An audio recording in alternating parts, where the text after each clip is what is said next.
Using colored paper to create texture in your diorama is really simple and easy, and it creates a really cool effect. So what I did here was I took a piece of paper and I crumpled it up for several minutes to make it kind of really soft and flexible. And then I'm going to open it up, and it has this really cool crinkled texture. It looks kind of like rocks. And I'm going to cut it using sort of a wavy line to have it represent some mountains in the background. So when I glue this down, I'm just using white glue. I don't want to press it so that it's super flat like I did with my collage techniques where I'm using the watered down glue mixture. I want to keep that nice texture, the crumply texture. So I'm just going to gently press it down. And another really fun thing you can do is you can take little scraps or you can rip pieces of that crumpled up paper and just stick them on, and it kind of looks almost like little individual rocks. So instead of cutting the paper, you can also tear the paper. So tearing the paper just gives a little bit of a different type of edge, and maybe that's sort of more what you're going for.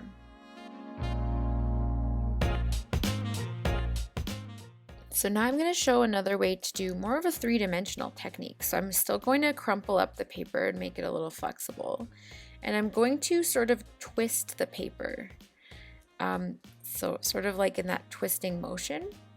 But I'm actually going to need to tear the paper in half to work the way that I wanted it to. So I'm going to tear the paper in half and I'm going to twist it slightly. Okay, so I'm kind of making like a little twist, but it's also crumpled, so it also has that cool texture. So this is like perfect, I feel like, for rocks or, you know, some type of border. So what I'm going to do is I'm going to tape it up on the top here. So I want to make sure that I secure it so that when I let it go, it doesn't just untwist right away. So I'm going to use tape instead of the white glue because the tape will definitely actually secure it. And I'm just going to try to hide the tape afterwards. All right, so my paper has been secured with tape, and now I'm just going to grab some other scraps of maybe different color. Actually, I'll use the black color again. I'm going to just crumple up some small little balls of paper and glue those in place. So instead of the tape, so I'm just going to use that to sort of hide the tape that I used and to kind of fill in that area. So I'm almost like building a little rocky area by crumpling up small sheets of paper, small pieces of paper. All right, so that's another technique. So another technique that I can use is sort of draping the paper down from a part of my box. So I could do that from the top of my box like I just showed, or I could do it from a little spot inside of the box as well. So I'm just going to cut a wavy line with my scissors on both sides of the paper.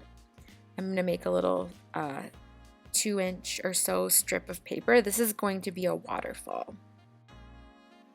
Then I'm going to add some texture using a crayon, so sort of some wavy lines to represent the water. Might use a white crayon as well. And then I'm going to just secure it under those paper rocks that I made so that it kind of looks like a waterfall coming down from the top of my box. And then I want to make a little pool for the waterfall to land in at the bottom. So I'm just going to cut a round oval shape of blue paper and secure that with glue underneath my waterfall.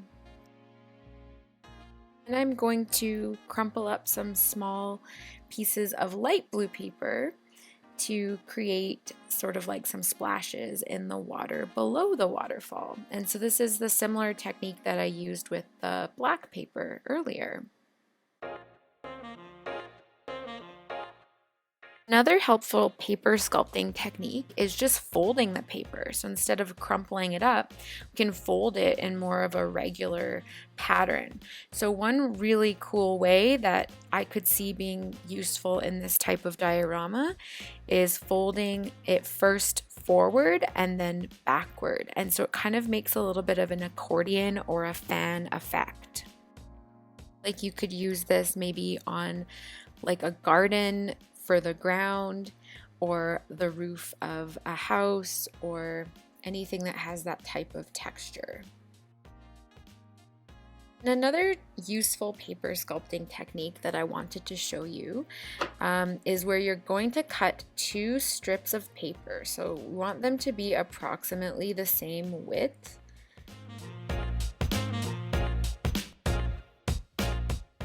And you're going to secure the ends of those two strips together with glue. You're going to put them in sort of a V shape. So I'm putting some glue on the bottom of that strip, and I'm taking my second strip and I'm just placing it on top to make a V shape. All right, so then what I'm going to do, I've just picked it up and flipped it over, but I'm going to take one of the strips and fold it upwards, and then I'm going to take the other strip and fold it upwards as well, and then fold downwards, and repeat, fold upwards. I just kind of rotated it. So you're just taking a turn and folding each strip one after the other. It's going to make a little accordion. And then when you get to the end, your strips might be different lengths, but you're going to then secure the end with glue, and if there's any extra, you can cut off any extra. And then you're left with a little springy accordion type thing, which you could use this for any number of things in your diorama. One thing that I was thinking, because this is green, maybe I could use it as like a vine in my diorama. So I also wanted to point out that you can attach things to the inside of your diorama from the top part of the box as well. So like this. All right, I hope you enjoyed learning some of those paper sculpting techniques. Thanks for watching.